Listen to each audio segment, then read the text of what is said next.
Okay naman, pulido naman. Solid naman pagkakagawa, tsaka malinis. Okay naman, satisfied naman talaga. Baga sa akin, 5 star.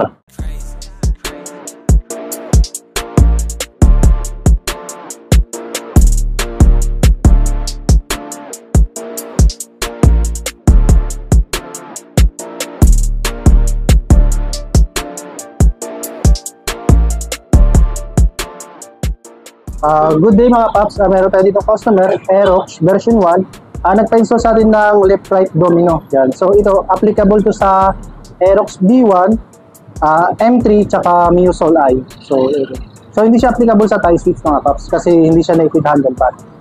Tapos, mini driving user is M1 Zenlo, yung 30 watts. So low beam, white. Tapos, high beam is white tsaka yellow. So, ganyan tsaka white mga paps. Tapos, meron siyang passing.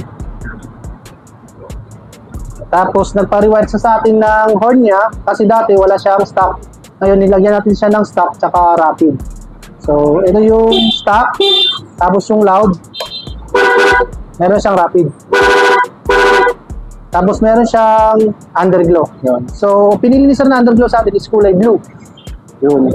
So, pag nagbi-brake, shifting underglow pala ito mga paps. So, pag nagbi-brake, nagiging red siya. Yan. So, magiging visible ka dito sa kalsada, mas maganda.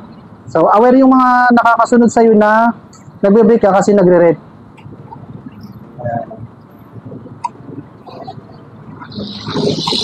Tapos, meron din dual contact.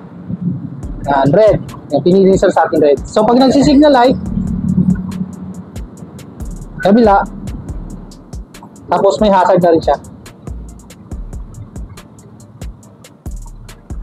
So mga customer natin dyan na Aerox version 1, kung gusto nyo ng pa-set up, punta lang kayo dito sa Pops Paints Marikina branch or PM kayo sa page. Thank you, tsaka ride safe.